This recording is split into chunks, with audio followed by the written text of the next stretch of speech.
Eu sou Mário Persona e essas são as respostas que eu dei aos que me perguntaram sobre a Bíblia. Nos versículos anteriores,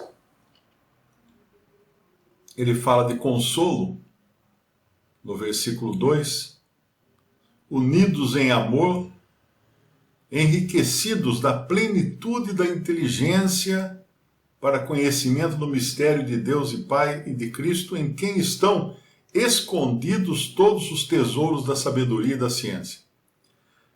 Quando nós aprendemos a desfrutar de Cristo, acaba a nossa curiosidade, né, por novidades.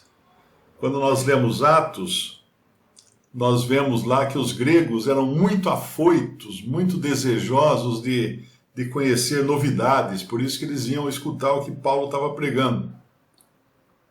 Mas não era por real interesse, na verdade, mas sim por novidade, né? Você passa em São Paulo, ali na Praça da Sé, você sempre vê umas rodinhas de pessoas, e aí tem um cara lá mostrando umas ervas, aí tem outro lá mostrando algum aparelhinho, tem um outro dando chicotada num saco que faz de conta que tem um gato dentro, né? Na verdade ele tem um negócio na boca que faz barulho de gato apanhando. Então você vê aquelas rodinhas assim, na Praça da Sé, centro de São Paulo é cheio disso, né? A pessoa não tem o que fazer, ou está na hora do almoço, e ela vê lá uma multidão chegar, ela corre lá para ver o que está acontecendo. Tem gente que faz isso ali no viaduto do Chá. Uma vez eu vi um cara, ele parou e começou a olhar para cima. Daqui a pouco estava um monte de gente olhando para cima. Aí pegou e foi embora. Não tinha nada lá em cima, ele estava tirando uma da cara das pessoas. Então, o cristão, ele está satisfeito com Cristo, porque ele sabe que em Cristo estão escondidos todos os tesouros da sabedoria e da ciência, como fala no versículo 3 aqui.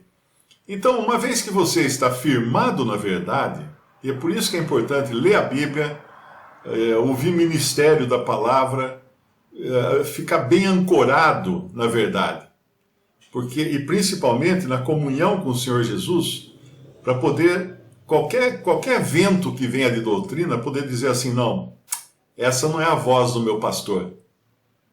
Essa não é a voz do meu pastor.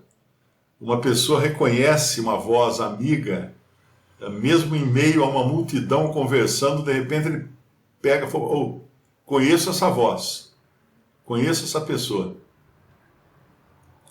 Então, estando firmado, né, em quem estão escondidos todos os tesouros da sabedoria e da ciência, aí seremos menos suscetíveis, menos propensos a acreditar em palavras persuasivas, que é o que fala o versículo 4 aqui. Digo isso em Colossenses 2,4, para que ninguém vos engane com palavras persuasivas, palavras que levam você a acreditar em alguma lenda, em alguma coisa que a pessoa está vendendo, em alguma doutrina que ela está trazendo. A persuasão faz parte da comunicação humana, não é? Nós sabemos disso. Porém, Paulo, lá em 1 Coríntios, ele já alertava para isso, quando ele fala no capítulo 2,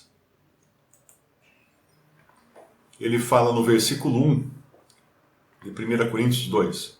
Eu, irmãos, quando fui ter convosco, anunciando-vos o testemunho de Deus, não fui com sublimidade de palavras ou de sabedoria,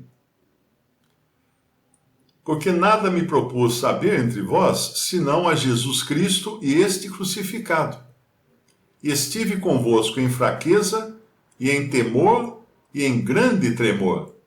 A minha palavra e a minha pregação não consistiram em palavras persuasivas de sabedoria humana, mas em demonstração de espírito e de poder, para que a vossa fé não se apoiasse em sabedoria dos homens, mas no poder de Deus.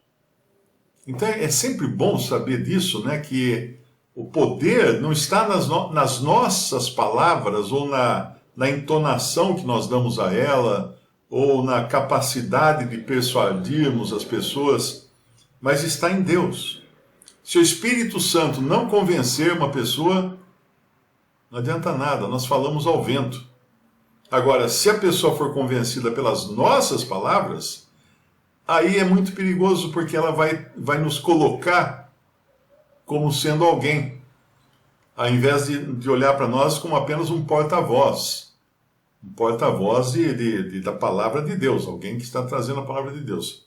A apresentação do cristão, é claro que ele não deve ter uma apresentação desleixada, ou mesmo uma linguagem que seja vã, né, na hora de falar das coisas do Senhor. Ele tem que ter o seu preparo, ele tem que ter o seu cuidado com a sua imagem, com a sua presença, com a sua voz, com a sua entonação de voz, com o seu vocabulário. Por isso que é muito importante também, cristãos, saberem falar o idioma, né, que nós falamos um idioma. O problema é que o português é um idioma que foi muito sovado, né, apanhou muito o português. Essa língua foi muito destroçada. Então nós temos costume, às vezes, de falar coisas que realmente são erradas. Gramaticalmente errada, ou errado a composição de uma frase. E às vezes isso pode atrapalhar o ouvinte. Nós estamos ministrando alguma coisa, e aí é o contrário, não vamos convencê-lo pela persuasão de palavras elaboradas, né? Nós vamos afugentá-lo por uma incapacidade de uma boa comunicação. Então aqui Paulo deixou muito claro que a pregação dele, ele tomou esse cuidado, não se constituía em palavras persuasivas de sabedoria humana, mas em demonstração de espírito e de poder. Porque quando você apresenta a palavra de Deus e sai de perto, o Espírito Santo vai carregar aquilo, vai levar aquilo até o coração, até a mente e o coração. Porque a palavra de Deus é viva e eficaz e capaz de... Vamos lá para Hebreus capítulo 4, né? Hebreus capítulo 4, versículo 12. Porque a palavra de Deus é viva e eficaz, e mais penetrante do que espada alguma de dois gumes, e penetra até a divisão da alma e do espírito, das juntas e medulas, e é apta para discernir os pensamentos e intenções do coração. E não há criatura alguma encoberta diante dele, de Deus aqui no caso, né? Antes todas as coisas estão nuas e patentes aos olhos daquele com quem temos de tratar. Eu nunca me esqueço uma experiência em São Paulo, quando nós congregávamos em São Paulo, no meu apartamento, quando a Assembleia tinha começado lá, Assembleia de São Paulo, e tinha uma visitante, tinha uma moça que era visitante. Então nós estávamos lá, né, eu e mais um irmão, ministrando a palavra e tal, na reunião, né? De repente a mulher levantou assim, e saiu pisando duro e correu para a cozinha.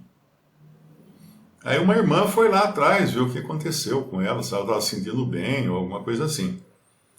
Depois essa irmã nos contou que ela foi para a cozinha, ela foi chorar na cozinha. Porque ela ficou indignada. Por que é que nós estávamos falando dela? Por que nós estávamos falando tanto dela, da vida dela? Ninguém nem sabia da vida dela, né?